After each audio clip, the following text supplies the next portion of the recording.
Hello friends, welcome back Spanish channel நண்பர்களே. எனக்கு இந்த வீடியோவில் மிக முக்கியமான ஒரு ஆன்மீக பரிகாரத்தை தான் இந்த வீடியோவில் அதிரடியாக பார்க்க போகிறோம். அதை பார்க்குறதுக்கு முன்னாடி எதை பற்றிய ஆன்மீக பரிகாரம் அப்படிங்கிறத ஷேர் பண்ணுற நோட் பண்ணிக்கோங்க. நாளை நாள் தேதி பார்த்திங்கன்னு வச்சுக்கோங்களேன், பிப்ரவரியுடைய 9ஆம் தேதி. அதே போல் தமிழ் மாதம் பார்த்திங்கன்னு வச்சுக்கோங்களேன், 10வது தை மாதத்துடைய 27ஆம் நாள். அதே போல் நாளை நாள் கிழமை பார்த்திங்கன்னு வச்சுக்கோங்களேன், ஞாயிற்றுக்கிழமை. நாளை நாள் வரக்கூடிய இந்த ஞாயிற்றுக்கிழமை சாதாரணமாக வரக்கூடிய ஞாயிற்றுக்கிழமை கிடையாது. மிகவும் முக்கியமான எச்சரிக்கையான ஒரு ஞாயிற்றுக்கிழமை என்று சொல்லலாம். அப்படியான முக்கியமான எச்சரிக்கையான ஞாயிற்றுக்கிழமைன்னு கேட்குறீங்களா? நாளை நாள் தை மாதத்தில் வரக்கூடிய ஞாயிற்றுக்கிழமை. ஆக்சுவலி தடைகளை நீக்கக்கூடிய தை ஞாயிற்றுக்கிழமை வராகி வழிபாடு செய்யணும். இந்த வழிபாடு செய்கிறது எந்த மாதிரி செய்யணுங்கிறத இந்த வீடியோவில் சொல்ல போகிறேன். அது மட்டும் இல்லாமல் நாளை நாள் இந்த தை ஞாயிறில் வராகி வழிபாடு செய்துட்டு இந்த உணவுகளை எடுத்துக்கக்கூடாது. அது என்ன உணவுகள்ங்கிறதையும் இந்த வீடியோவில் சொல்ல போகிறேன். இந்த வீடியோ ரொம்ப யூஸ்ஃபுல்லாக ரொம்ப இன்ட்ரெஸ்டாக இருக்கும். கண்டிப்பாக வீடியோவை ஸ்கிப் பண்ணாமல் பாருங்கள். நீங்கள் வீடியோவை ஸ்கிப் பண்ணாமல் பார்த்தா மட்டும்தான் நான் அது என்ன சொல்ல வரேன் அப்படிங்கிறத தெளிவாக இந்த வீடியோவில் தெரிஞ்சுக்கவும் முடியும். தெரிஞ்சு அதற்கேற்ப நடந்து பயனும் அடைய முடியும். அதனால் தெளிவாக என்ன சொல்ல வரேன் அப்படிங்கிறத புரிஞ்சுக்குங்க. நம்மளுடைய வாழ்க்கையில் நாம் மேற்கொள்ளக்கூடிய முயற்சிகள் ஒவ்வொன்றும் நல்ல முயற்சிகளாக இருக்க வேண்டும். அப்படி நல்ல முயற்சிகளை செய்து அந்த முயற்சிகளில் எந்தவித தடைகளும் இல்லாமல் முழுமை அடையும் பொழுது தான் நம்மளுடைய வாழ்க்கை சிறப்பான வாழ்க்கையாக அமையும். அப்படி ஒரு சிறப்பான வாழ்க்கை அமைவதற்கு நாம் செய்யக்கூடிய செயல்களில் வெற்றிகள் கிடைப்பதற்கு தை மாத ஞாயிற்றுக்கிழமை என்பது மிகவும் சிறப்புக்குரியதாக திகழ்கிறது. ஆக்சுவலி தை மாத ஞாயிற்றுக்கிழமை அன்று வராகி அம்மனை ராகு காலத்தில் இந்த முறையில் வழிபட்டால் நம்ம வாழ்வில் இருக்கக்கூடிய தடைகள் நீங்கும் என்று சொல்லப்படுது. ஆக்சுவலி அது எப்படி அப்படிங்கிறத தான் இந்த வீடியோவில் நாம் பார்க்க போகிறோம். ஸோ தை ஞாயிறு வராகி வழிபாடு எப்படிங்கிறத தெரிஞ்சுக்குங்க. தை மாதத்தில் செவ்வாய்க்கிழமைக்கும் வெள்ளிக்கிழமைக்கும் எந்த அளவிற்கு சிறப்பு வாய்ந்ததோ அதே போல் தான் ஞாயிற்றுக்கிழமையும் சிறப்பு வாய்ந்தது. ஞாயிற்றுக்கிழமை என்பது சூரிய பகவானுக்குரிய கிழமை என்று நம்ம அனைவருக்குமே தெரியும். இந்த நாளில் சூரிய பகவானை நம்ம வழிபாடு செய்யும் பொழுது நம்ம வாழ்வில் அனைத்து விதமான நன்மைகளும் உண்டாகும் என்று கூறப்படுது. அதே நாளை ஞாயிற்றுக்கிழமை அன்று வராகி அம்மனை நாம் வழிபாடு செய்தோம் என்றால் நமக்கு இருக்கக்கூடிய தடைகள் நீங்கும் என்று கூறப்படுது. அதிலே குறிப்பாக வராகி அம்மனுக்கு உகந்த ராகு காலத்தில் அந்த தாயாரை வழிபாடு செய்வது என்பது மிகவும் சிறப்பு வாய்ந்ததாக சொல்லப்படுது. அந்த வகையில் பிப்ரவரி 9ஆம் தேதி தை மாதத்துடைய கடைசி ஞாயிற்றுக்கிழமை. இந்த ஞாயிற்றுக்கிழமை ராகு காலம் என்பது 4:30 மணியிலிருந்து 6 மணிக்குள். இந்த நேரத்தில் வீட்டிலையே வராகி அம்மனை நினைத்து இந்த முறையில் பூஜை செய்யணும். அப்படி செய்தீங்கன்னா உங்கள் வாழ்க்கையில் தடைப்பட்ட அனைத்து விதமான காரியங்களும் தடையின்றி நடைபெறும். ராகு கால நேரத்தில் வீட்டு பூஜையில் இருக்கக்கூடிய வராகி அம்மனுடைய படத்தை சுத்தம் செய்து அதற்கு சந்தன குங்குமம் வைத்து கொள்ளணும். வராகி அம்மனுக்கு அப்புறம் துளசி செவ்வரளி போன்றவையால் மலையை சூட்டணும். மாலையை கட்டி போட்டுடணும். அதுக்கப்புறம் படத்திற்கு முன்பாக ஒரு சிறிய தாம்பூலத்தொட்டை வைத்து அதில் பச்சரிசியை பரப்பி கொள்ளணும். பச்சரிசியை பரப்பினதுக்கு பின்னாடி அதற்கு மேல் ஒரு அகல் விளக்கை வைத்து அதற்கு நல்லெண்ணெய் ஊற்றி பஞ்சு திரி போட்டுடணும். போட்டு அந்த விளக்கை தீப மாதிரி ஏற்றிடணும். வராகி அம்மனுக்கு நாம் இந்த தீபம் ஏற்றினதுக்கு பின்னாடி நைவேத்தியமாக பானகத்தை வைக்கணும். இந்த பானகம் எலுமிச்சை சாறு, சுக்கு, வெல்லம், ஏலக்காய், பச்சை கற்பூரம் இவற்றால் தயார் செய்ததாக இருக்கணும். இவற்றால் தயார் செய்த மாதிரி நாம் ரெடி பண்ணி வைக்கணும். மேலும் அந்த பானகத்தின் மேலே 2 வேப்ப இலையை போட்டு வைக்கணும். இந்த வேப்ப இலை கண்டிப்பாக வைக்கணும். இந்த மாதிரி நெய்வேத்தியம் வைத்துவிட்டு நாம் தீபம் ஏற்றினதுக்கு முன்பாக ஒரு வெத்தலை வைத்து கொள்ளுங்க. சிறிது தாழம்பூ குங்குமத்தை எடுத்துக்கொண்டு வராகி அம்மனுடைய மந்திரத்தை 11 முறை கூறி குங்குமத்தால் அர்ச்சனை செய்ய வேண்டும்.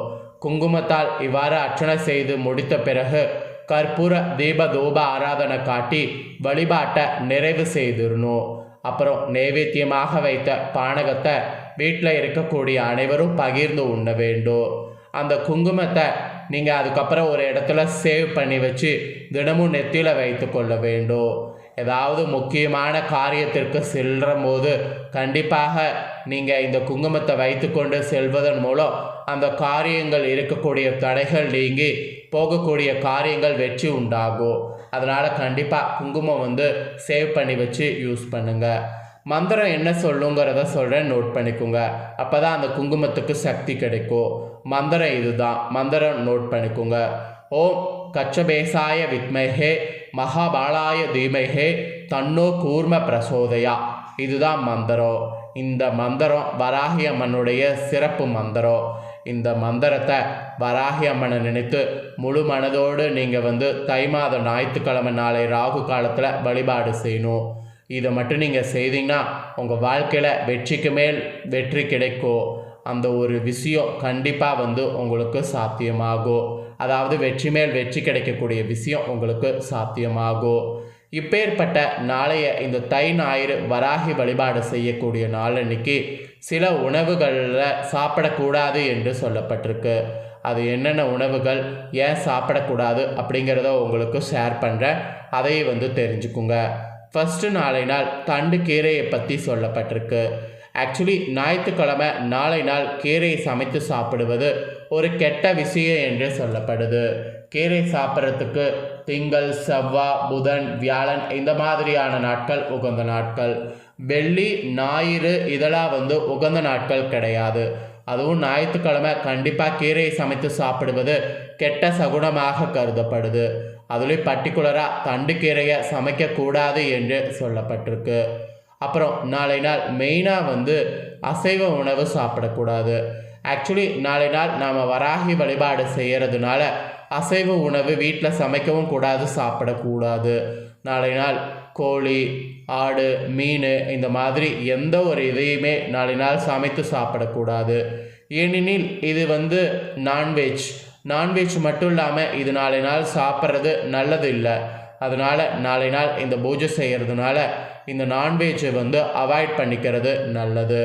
அப்புறம் நாளை நாள் பார்த்திங்கன்னு வச்சுக்கோங்களேன், இன்னொன்று நாம் சாப்பிடக்கூடாதுன்னு என்ன சொல்லப்பட்டிருக்குன்னா பருப்பு வகைகள் சாப்பிடக்கூடாது. பருப்பு வகைகளில் மெயினாக நாளை நாள் பார்த்திங்கன்னு வச்சுக்கோங்களேன், மைசூர் பருப்பு சாப்பிடக்கூடாது. மைசூர் பருப்பில் போண்டா போடுறேன், மைசூர் பருப்பில் இதை செய்கிறேன், மைசூர் பருப்பில் ஏதாவது ஒரு ஸ்பெஷல் டிஷ் செய்கிறேன், அந்த மாதிரிலாம் சொல்லி மைசூர் பருப்பில் எதையும் நாளை நாள் செய்யக்கூடாது. மைசூர் பருப்பில் எதை செய்து சாப்பிட்டாலும் அதனால் உங்களுக்கு பெருத்த நஷ்டம்தான் ஏற்படும். அதனால் மைசூர் பருப்பில் எதையும் நாளை நாள் சாப்பிடக்கூடாது. சாப்பிட்றது ரொம்பவே பார்த்திங்கன்னு வச்சுக்கோங்களேன் ரிஸ்க்கை உங்களுக்கு ஏற்படுத்தும். இப்போ நான் சொன்ன இது எல்லாமே நாளை நாள் பார்த்திங்கன்னு வச்சுக்கோங்களேன் நாம் கடையில் வாங்கி கூட சாப்பிடக்கூடாது. வீட்டில் தானே சமைக்கக்கூடாது, கடையில் வாங்கி சாப்பிட்லாமா அப்படின்னு கேட்டிங்கன்னா கண்டிப்பாக கடையில் வாங்கியும் சாப்பிடக்கூடாது. நாளை நாள் இதெல்லாம் தவிர்க்க வேண்டிய உணவுகள் என்று சொல்லப்பட்டிருக்கு. ஸோ நாளை நாள் வழிபாடு செய்கிறதுனால மட்டும் கிடையாது, ஞாயிற்றுக்கிழமை பொதுவாக இதெல்லாம் அவாய்ட் பண்ணுறது நல்லது என்று சொல்லப்படுது. ஞாயிற்றுக்கிழமை ஒரு நாள் தான் நான்வெஜ் சாப்பிடுவோம், அதையும் இப்படி சொல்கிறிய அப்படின்னு கேட்கலாம். தையில் வரக்கூடிய ஞாயிற்றுக்கிழமை ஒரு இந்த கோழி இந்த மாதிரி இருக்கக்கூடிய இறைச்சியை நாம் சாப்பிட்றது ஒரு பாவமாக சொல்லப்படுது. அந்த பாவம் மற்ற மாதத்தில் பண்ணும்போது கூட ஒன்றும் அதிக அளவில் பாதிப்பு இல்லை. தையில் பண்ணும்போது அது ரொம்ப அதிக அளவில் பாதிப்பு. அதனால தான் தையில் வரக்கூடிய ஞாயிற்றுக்கிழமை இதெல்லாம் அவாய்ட் பண்ணுங்க அப்படிங்கிறத சொன்னேன். ஸோ கண்டிப்பாக நாளை நாள் உங்களுக்கு புரியும்னு நினைக்கிறேன். புரிஞ்சு செயல்படுங்க. மெயினாக வராகி வழிபாடு செய்ய மறக்காதீங்க. அந்த குங்குமத்தினால உங்கள் வாழ்க்கையில் நிறைய மாற்றங்கள் ஏற்படும். அதுக்காகவாவது பரிகாரம் செய்யுங்க. இந்த முக்கியமான தாள்களை நீங்கள் பார்த்து தெரிஞ்சு பயனடைஞ்சது போல் உங்கள் ஃப்ரெண்ட்ஸ் ஃபேமிலியில் இருக்கிறவங்களும் பார்த்து பயனடையணும்னு நினச்சிங்கன்னா வீடியோ லைக் பண்ணி ஷேர் பண்ணுங்கள். வீடியோவை உங்கள் ஃப்ரெண்ட்ஸ் ஃபேமிலியில் இருக்கிறவங்களும் பார்க்கட்டும். அவங்களும் நாளை நாள் வராகி வழிபாடு செய்கிறத இந்த வீடியோவில் தெரிஞ்சு வராகி வழிபாடு செய்து பயன்பெறட்டும். நெக்ஸ்ட்டு நம்ம சேனலில் நிறைய வீடியோ போடப்படும். அதை எல்லாத்தையுமே உடனுக்குடனே தெரிந்து கொள்ள மறக்காமல் நம்ம சேனலை சப்ஸ்கிரைப் பண்ணுங்கள். கூட பெல் பண்ண ப்ரெஸ் பண்ணுங்கள். அதை நீங்கள் பண்ணிட்டீங்கன்னா இனி நான் போகிற மற்ற அப்டேட்டான எல்லா வீடியோஸும் உடனுக்குடனே தெரிந்து கொள்ளலாம். ஸோ மறக்காமல் சப்ஸ்கிரைப் பண்ணி பெல் பண்ண ப்ரெஸ் பண்ணுங்கள். நெக்ஸ்ட்டு இதே போல் சுவாரஸ்யமாக வேறொரு புதிய அப்டேட்டான தாள்களோடு மீண்டும் இன்னொரு புதிய வீடியோவில் உங்களை சந்திக்கிறேன். ஸோ சப்ஸ்கிரைப் பண்ணி பெல் பண்ண மறக்காமல் ப்ரெஸ் பண்ணுங்கள். நன்றி, வணக்கம்.